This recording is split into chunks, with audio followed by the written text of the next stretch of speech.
इस तस्वीर को गौर से देखिए। रेड सर्कल में जो शख्स बाबा साहब के लिए चाय लेकर खड़ा है उनका नाम है BN राव। और अब ये ट्वीट पढ़िए। ये शख्स है लखन मीना, जो लिखता है कि BN राव एक मामूली क्लर्क था।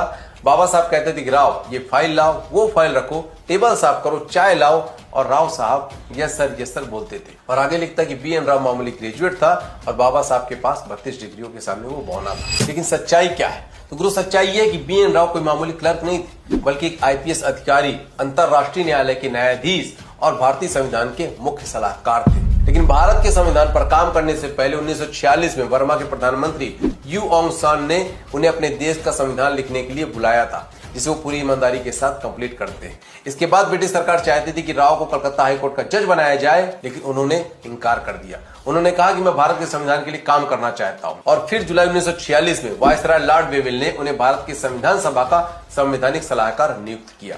और जानते हो, उन्होंने इस पद के लिए सैलरी तक लेने से मना कर दिया था। आज हमारे संविधान में 448 अनुच्छेद है, लेकिन जब संविधान बना था उस वक्त 395 अनुच्छेद बने थे, जिनमें से 243 अनुच्छेद बेनेगल रणसिंह राव यानी कि BN राव जी ने तैयार किए थे। और दिमाग से पैदल जो लोग ये दिखाकर कि संविधान की ड्राफ्टिंग कमेटी में उनका नाम ही नहीं था, तो उन्होंने संविधान कैसे लिखा? तो सुनिए।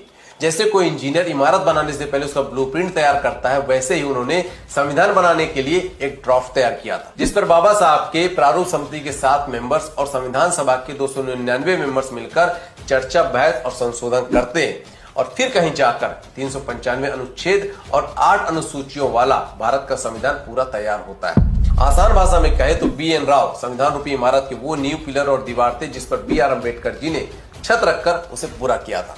और इसीलिए 25 नवंबर 1949 को संविधान सभा में अपने अंतिम भाषण में डॉक्टर BR अम्बेडकर ने कहा था कि जो श्रेय मुझे दिया जाता है वह वास्तव में मेरा नहीं है, उसका कुछ हिस्सा सर BN राव जी को जाता है। मुझे जो भी श्रेय दिया जा रहा है वो मेरे अकेले का नहीं है, इसका कुछ हिस्सा जाता है सर BN राव को, जो कि हमारी इस सभा के संवैधानिक सलाहकार हैं। और सिर्फ BR अम्बेडकर ने ही नहीं, बल्कि डॉक्टर राजेंद्र प्रसाद जी ने भी कहा था कि बेनेगल राव वो व्यक्ति थे जिन्होंने संविधान की एक स्पष्ट परिकल्पना दी और उसकी नींव रखी। क्योंकि मैं ये नहीं कहता हूं कि बाबा साहब का संविधान निर्माण में योगदान नहीं है या फिर BN राव असली संविधान निर्माता है, लेकिन जिस देश में सदियों से लोग अपनी राजनीति की जमीन बचाने के लिए इतने बड़े संविधान को बनाने का पूरा क्रेडिट सिर्फ एक इंसान को देते आ रहे हैं, वहां इस नैरेटिव को तोड़ना बहुत जरूरी है। इसलिए जब कोई नीला कबूतर ये कहे कि BN राव एक क्लर्क थे और बाबा साहब संविधान